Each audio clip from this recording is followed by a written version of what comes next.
Hey, what's up guys? It's Mr. Joshua with another custom toy review.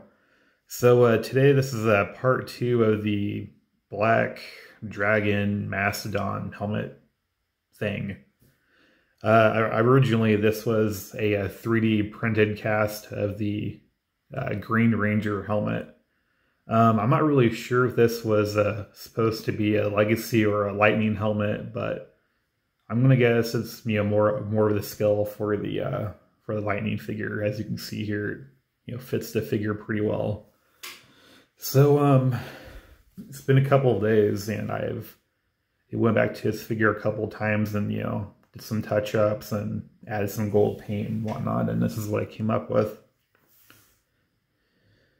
And again, I used the Green Ranger helmet as a base. And so basically what I did was, this is my interpretation of what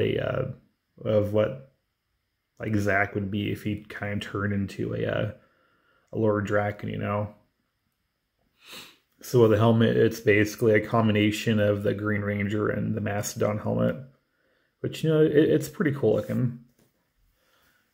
I really like the way that it came out, and I added a lot of sculpt to the figure. Well, the figure's head, I added the tusks from the Mastodon and the eyes and whatnot, and it came out pretty nice. And as you can see here, you have the Dragon Zord eyes. I painted those silver because I wanted the figure to be black, silver, and gold, the helmet. And I painted the Mastodon eyes, I painted those red just because it made it look more, more cooler, in my opinion.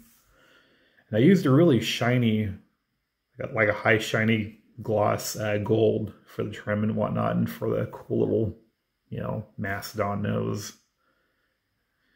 And it's pretty nice. I really enjoyed the way that came out.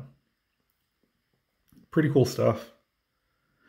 The helmet itself, it's not done yet. I want to call it about 80% complete, and the reason why I say that is because it needs a clear coat. After a couple shots of clear coat should be done. I don't really want to pull the helmet off right now because I'm pretty sure the paint is still drying. I applied the last bit of paint last night around 11 o'clock at night, and right now it's 1 o'clock in the afternoon. Yeah, I know with paint, and especially but with that gold paint, it needs a couple of days to, cure up and whatnot, so I don't really want to smear it or, anything like that. Also, another thing that I did was yesterday, I did the hot glue trick where you fill in the cavity, you plop the ball joint inside the hot glue, and basically turns into a new ball joint hole, and it worked out pretty well. Now, as you can see, the helmet does not come off, so that's cool. It does, move up and down, all that great stuff.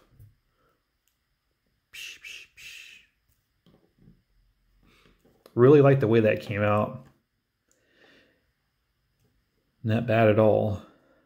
And again, this helmet that I have right here, originally I added too much spray paint, black spray paint to it. I was trying to make a black, like a black Green Ranger, but this kind of combination of using too much paint and a pretty shitty quality of the 3D print that it came out. At the time, my buddy sent me two of these. He sent me a defective one, and he sent me a good one.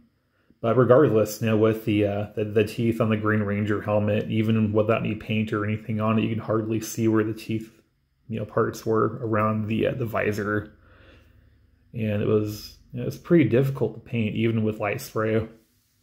But luckily, for Christmas, I did get the Green Ranger Legacy figure, so when I get some money, I'm probably going to end up buying some mold.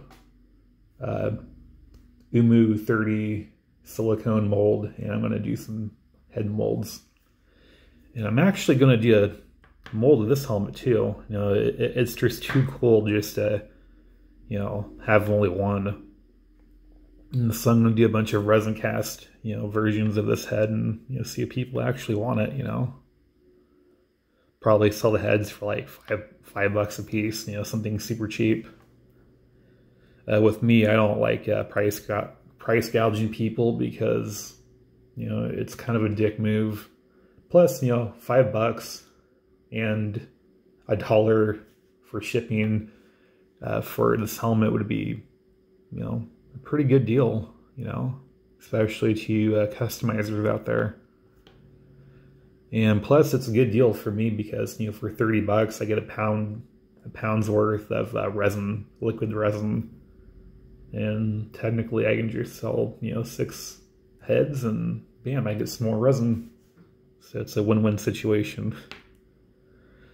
But overall, you know, I give the helmet about a 7. And the reason why I give it a 7 out of 10 is because, you know, I'm not the greatest at painting, especially when it comes to, like, you know, fine details. And when it comes to this helmet, you know, it's not really that bad of a paint job, if I do say so myself. I mean, obviously, you're going to probably end up seeing some, you know, defective parts that I painted, which is, you know, common.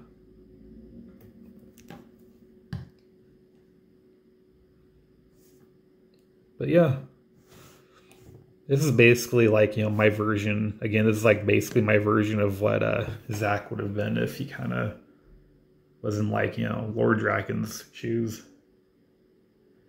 Yeah, I just really wanted to see what it would turn out like, and it came out pretty cool. I like it a lot. And I was actually thinking about, you know, modifying the actual body. You know, maybe I was gonna do something a little bit different with the vest or something, you know, and just make it look more Lord Draken-ish. But at the end, I decided not to because, you know, this is originally the Black Ranger, just a, you know, Black Ranger figure with the dragon shield, and didn't really want to ruin the integrity of the figure. If I had a spare Black Ranger body, I would definitely consider doing it. And as a matter of fact, I am trying to get my hands on a second Lord Draken Lightning Collection figure solely so I can get it, you know, into some black synthetic dye and turn it black. I think it'd really turn out pretty cool. Then a Black Tiger Ranger Lightning figure too. That one came out really nice. You know, kind of sucks because I did sell it pretty cheap. And I do kind of kick myself in the ass sometimes because sometimes I find myself wishing that I still had that figure. But it's okay. That the White Ranger is pretty fucking cheap on eBay. I can easily pick one up for like $15. You know, free shipping and handling, the works. But before I go, I am working on something a little special since I've gotten into, you know, sculpting and customizing figures. I am working on a Power Rangers Time Force figure, a legacy version. And the reason why I'm doing a legacy version is because I have leftover parts from a Zeo and a Red Ranger, and the only thing that figure's missing is a right hand. But other than that, you know, it scraps, and instead of, you know, just letting it sit in my parts bin, I'm gonna convert it into the blue Time Force Ranger and, you know, see what happens from there. But yeah, let's do a quick little 360 around the figure. I really do enjoy the tusks. The tusks are actually a little difficult for me to make. I had to reshape both of them twice just to make them, you know, look pretty even. And what's really funny is that this is the second Mastodon nose that I put on him. The first one, the other day, I accidentally dropped the helmet when I was painting it, and it fucking chipped off. The whole entire nose just chipped right off. I was pretty pissed. And so I was like, you know what? Either I can find the pieces and basically glue it back on, or make a new one. So I made a new one, and in my opinion, it looks a little bit better than the last one. You know, if you look really close, it has little, like, you know, nose ridges on there, like an elephant would have, or in this case, a mastodon. But yeah, that's all they have, you know, for this figure. It's pretty cool looking. Looks a little bit more evilish in my opinion, which is something that I was totally, you know, trying to achieve, and I think I achieved it pretty well. And yeah, that's all that I have for this video. If you guys like my videos, please like and subscribe. And as always, thanks for watching, and happy Sunday.